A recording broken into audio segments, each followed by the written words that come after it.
운동하는 남성분들이라면 넓은 등과 우람한 가슴을 가지기 위해 오늘도 열심히 쇠질을 하고 있으실 것입니다.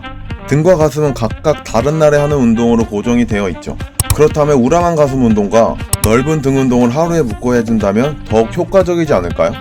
그러므로 오늘은 138만의 구독자를 가지고 있는 마이크 서스턴의 가슴과 등 운동 루틴을 소개해 드리겠습니다. 어떤 운동들로 구성이 되어 있는지 확인해 보도록 하겠습니다. 티바로우의 경우 광배근, 대원근, 승모근, 능현근은 물론 후면 삼각근과 척추 기립근 등 상체 후면 근육을 자극해주는 운동입니다. 서스턴의 경우 몸을 고정시킬 수 있는 머신으로 하는 걸 좋아한다고 하는데요. 왜냐하면 티바로우의 경우 중량이 증가할수록 코어에 부담이 가해질 수 있어 몸을 지지할 수 있는 머신에서 운동을 해준다고 합니다.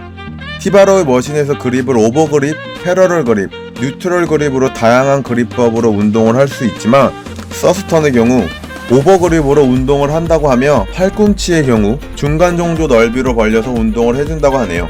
그렇다면 오버그립과 패러럴 그립의 차이는 무엇일까요? 간단히 말씀드려서 오버그립은 등 위쪽에 운동이 많이 되고 광배 쪽도 운동이 되긴 하지만 주요 자극점은 견갑근이 있는 상부 쪽 운동을 한다고 생각하시면 됩니다. 패러럴 그립의 경우는 광배 쪽에 포커스를 주는 그립이고요. 오늘은 등 상부 쪽 운동이므로 오버그립을 사용했지만 광배근에 포커스를 맞추고 싶으시다면 패러럴 그립을 하시는 걸 추천드립니다. 세트의 경우 4세트 10회 12회로 운동을 해주며 자신의 헬스장에 티바로우 머신이 없다면 저중량으로 프리웨이터로 진행을 해주는 것도 좋다고 하네요. 원암 로우를 할 예정이지만 팔꿈치를 몸통에 가깝게 당기는 로우가 아닌 팔꿈치를 넓게 벌려 상체가 90도가 되도록 만든 후 운동을 해준다고 합니다. 처음 보는 자세네요. 세트는 4세트 10회를 진행해주며 로우를 할 때마다 상체 가까이에서 이 부분에 관여하므로 이 위치에서 팔꿈치를 당긴다면 광배근에 집중하게 됩니다. 팔을 90도로 올린다면 등 상부 승모근, 능현근, 후면 삼각근에 더 많은 자극을 줄 수 있습니다.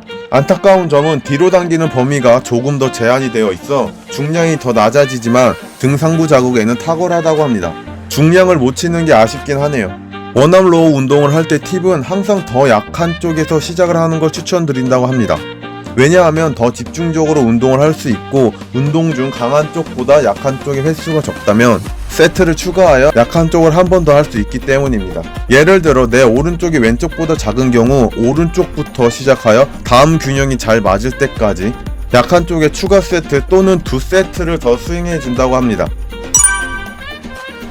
두 가지 등 운동이 끝난 후 첫 번째 가슴 운동으로는 덤벨 프레스를 한다고 하며 4세트 8회를 진행하며 가슴이 부족하다고 생각하시면 일주일에 2번 정도 운동을 하는 게 좋다고 하네요. 서스턴의 경우 가슴 운동 전에 견갑골을 뒤로 고정하는 동작을 연습 후 운동에 들어가면 벤치에 누웠을 시 고정이 잘 되는 느낌을 받는다고 하는데요. 또한 흉부에 자극을 더 주기 위해 고군분투하는 분들이라면 견갑골 고정을 유지하는 것이 좋다고 합니다. 몇 가지 조정 동작을 고정하면 많은 도움이 되지는 않지만 약간 도움이 된다고 하네요. 팔의 위치에 대한 이야기가 많이 있잖아요. 팔과 몸통 사이의 각도를 90도로 해라, 45도 각도가 맞다, 이런저런 이야기가 있습니다. 서스턴의 경우 자신의 힘을 잘 알고 있기 때문에 보통 팔꿈치를 벌린 상태로, 즉 90도에 가까운 각도로 운동을 해준다고 하는데요. 왜냐하면 가슴 근섬유의 경우 모두 이 방향을 가리키고 있기 때문에 서스턴은 팔꿈치가 근섬유 방향으로 움직이기를 원한다고 합니다. 팔꿈치를 너무 아래로 내리면 가슴의 자극은 줄어들고 전면 삼각근과 삼두근의 자극이 더 많이 전달된다고 하네요. 그러므로 서스턴의 경우 프레스 운동 시 팔꿈치를 벌려서 가슴 근섬유 방향과 동일하게 운동을 하여 더 키우려고 노력한다고 합니다. 지금도 충분한데 더 키운다고 하네요. 서스턴은 인클라인 머신을 사용할 때 딱히 머신을 정하지 않고 헬스장에 있는 머신 중 전면 어깨의 개입이 가장 적은 머신으로 운동을 해준다고 합니다. 역시 헬스장에 머신이 많으면 골라서 할 수 있는 장점이 있네요. 이 운동의 경우 12회 4세트를 진행해 준다고 합니다. 시티드 케이블 로우의 경우 중간 정도 넓이의 뉴트럴 그립으로 운동을 해준다고 하는데요. 시티드 케이블 로우에는 패러럴 그립과 와이드 그립이 있는데 차이점을 간단히 설명해 드리겠습니다. 패러럴 그립의 경우는 광배 아래쪽, 등 중앙부의 아래쪽까지 자극을 줄 수 있고 와이드 그립의 경우는 등 위쪽에 전반적으로 자극을 줄 수 있는 그립입니다. 이번 운동은 등 상부를 타겟으로 하기 때문에 와이드 그립으로 진행해준다고 하며 4세트 10회를 해준다고 합니다. 와이드 그립의 주의점은 허리 부상 위험도가 패러럴 그립보다 조금 커진다고 하며 자세의 경우 몸을 왔다 갔다 하지 마시고 몸통을 가능한 고정시킨 뒤에 팔꿈치로만 수축해 준다고 생각하시면서 운동을 진행해 주시면 좋다고 합니다. 마무리 운동으로는 가슴 전체의 선명도와 전체적인 모양을 잡아주는 팩덱 플라이 운동으로 끝을 낸다고 합니다. 서스터는 기본적으로 덤벨 플라이를 좋아하지만 팩덱 플라이를 할 때 플라이보다 수축과 이완 시 지속적인 가슴의 저항을 받을 수 있어 계속해서 자극을 느낄 수 있는 운동이라고 합니다. 운동 세트의 경우 10회 4세트로 운동을 해준다고 합니다. 또한 손, 팔꿈치, 어깨가 수평으로 만들어지는 걸 좋아한다고 하는데요.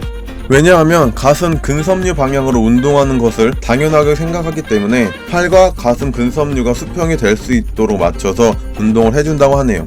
또한 팔꿈치를 내려서 하게 될 때는 팔꿈치의 통증과 어깨까지 좋지 않아 수평을 만들어서 운동을 하는 게 좋다고 합니다. 팩덱 플라이의 경우 뉴트럴 그립으로 많이들 운동을 하시죠? 서스턴의 경우 오버 그립으로 잡고 운동을 한다는데요. 뉴트럴 그립으로 운동 시 운동 세트마다 팔꿈치의 통증을 계속 느꼈다고 하더라고요. 그런데 오버 그립으로 바꿔서 운동을 하고 난 뒤로는 팔꿈치의 통증이 줄어들었다고 합니다. 또한 가슴의 자극도 잘 느껴졌다고 합니다. 그러니 팩덱 플라이를 하시는 분들 중 팔꿈치 통증을 느끼신 분들이 있으시다면 오버 그립으로 해보시는 것도 추천드릴게요. 서스턴이 헬린이 시절에서 헬창으로 넘어오는 단계에서 가장 큰 역할을 해준 게 있다고 하는데요.